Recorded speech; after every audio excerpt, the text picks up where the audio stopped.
today are gonna make 7-layer bars. Theoretically, we have people coming over tonight, although one of their sons has an ear infection, so I don't know. So these may be going to Kevin's work. I'm doing a double batch anyway.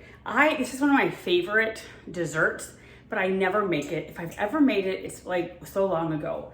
So I basically just Googled a 7-layer recipe. There are a gazillion out there. They almost all call for the same ingredients. A graham cracker crust. I use the crumbs, it's just easier. Chocolate chips, butterscotch chips, coconuts, pecans, which I need to get, and then a can of condensed milk, also butter. So that's what we're making today. You put it in a 9x13 pan, and then the first thing is your graham cracker crust. So I will put you down. This recipe calls for a saucepan. I just melted the butter, so you needed a 1/2 cup of butter. This recipe is also, one of the reasons why I decided to double it is because only by buying a few more chocolate chips, you can basically double the recipe pretty easy. Otherwise, you have a bunch of stuff left over. So I was more than happy to double it. Kevin can bring it to work. I feel like his work is always a bunch of piranhas and eat up anything that we send their way. So you need 1.5 cups of graham cracker crumbs.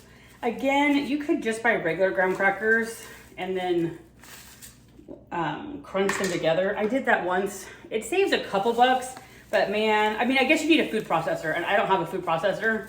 If you had a food processor, then it would work just fine. And honestly, I don't think I needed to buy 2 of these. 1 of these would have been enough. So maybe I can take them back, although that seems silly to return them. So this seems like a really easy treat. I just love it. So then you put your butter in. Some recipes call for you to cook, like put this part in the oven separately. This one I have right now doesn't call for that. So you basically just mix it up. And this to me is probably, I don't know, I love every single ingredient in this, but I am definitely a sucker for graham cracker crust.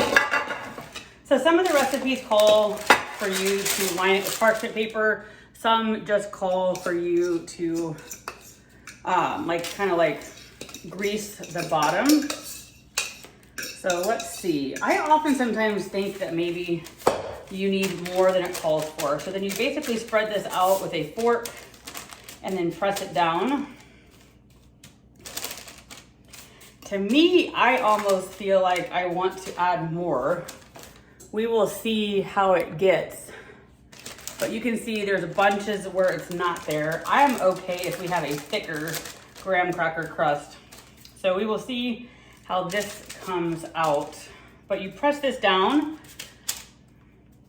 until you get an even coat. So I'll be back. All right, so I ended up doubling the recipe, or not doubling, but doing one recipe of the graham cracker crust and then adding another 1/2 layer. And so basically you could have done 1 bag of the chips and it would have been fine. We ended up buying a little bit more because I thought I needed it, but you really didn't. And then you basically sprinkle the chips over the graham cracker crust. So you do the chocolate chips and the butterscotch chips. So I'll end up having some extra, but not by much. And you can put, a few extra down. I don't really think it's necessary. So I will say that the recipe almost comes out perfectly for 2 batches. So I really don't think I needed to buy any of the extra ingredient. All right, next up is the chocolate chips. And you basically, again, just spread them over as evenly as possible. This is just super easy. This is so yummy. One of our secretaries at work used to make this every Christmas, and I mean, I couldn't help but almost like seconds and thirds. So good, so yummy. And this is my daughter, Cora. She's almost 7, and she is the best helper in the kitchen. All right, up next is the coconut. And again, it's supposed to be about 1 cup of coconut to sprinkle. Again, I don't think this recipe could be easier. Fingers crossed it comes out as good as my secretaries did at work. I just love this recipe. The one thing I'm gonna kind of wonder is if you should have had more condensed milk. Like, I wonder if that was the magic ingredient. I don't feel like I've made this in over a decade, but I am very guilty. I don't know if I'm the only one. And I'm gonna put extra, I think I'm gonna put extra coconut on it. But am I the only person where I just feel like when somebody else makes it, it tastes so much better? Like if my husband makes it or anybody makes it, I just like it all the better. So pecans are sort of my nut of choice. The recipe does call for pecans. I had these toasted ones left over, so I'm gonna use them on like half of each pan. My daughter, even, I don't know, she's very picky about nuts. So I'm gonna put these on. So again, am I the only one about the whole, like if somebody else makes it, it tastes better. So I'm curious whether I like these or not. And I kind of wonder if the condensed milk might be the secret to having more. So after you do all of that, you're gonna put it in the oven for 25 or 30 minutes. And so I'm gonna leave the good chunk of this one without nuts for the kids coming over tonight. So super easy. I mean, this is really, if you weren't filming, I would say a 40-minute thing. So I'll be right back when I get the can of condensed milk open. All right, so I opened the can of condensed milk, and you're just supposed to, I think, drizzle it like all over. I'm not sure if there's some secret to making sure it gets really coated. But I'm super excited for this. Kevin's excited to have something to bring to work. This is super easy.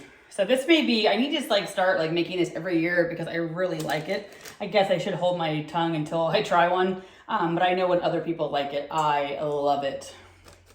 So this looks like plenty. I need to get my spatula out and sort of, or maybe I have a fork somewhere. Yeah. And just get out the extra, but this looks really yummy. And then all you do is put it in the oven for 25 to 30 minutes. They say you want it golden and where it's set in the middle. So I guess we will figure that out, what it looks like, but this looks really yummy. All right, we will be back. All right, I'm back to the next one. And I just wanted to, one of my friends at work gave me these ladybug spatulas. I love ladybugs, and that was just super cute. This has been the year of fun spatulas. We were in a gift exchange, I think for Halloween technically, but I got the cutest spatulas that were like Thanksgiving, like turkey pumpkins. So this has been definitely the year of the really cute spatulas. Anyway, I will show you this when it is done. All right, here is what they look like before they go in the oven. I don't think you need to buy any double anything except for, I would do an extra can of condensed milk. This is 1 can of condensed milk. You can see I did a great job of evening it out. This one over here, not so much. Like I accidentally put a big glob somewhere and it's hard to spread out. So this one has quite a bit of kind of bald spots. So I honestly, next time I need to keep in mind that this makes double batches. And the only thing you really need extra of is the evaporated milk. So when I get back, we will have these out of the oven. All right, so here is the end product of our 7 layer bars. I think I'm gonna put this one back in the oven. So it is golden brown, but this is the one where I accidentally dumped a lot of the condensed milk right here. So I don't think that's set. This one definitely looks set. These smell so yummy. They look so yummy. So good luck making them if you guys try, but they were super easy and they look super yummy.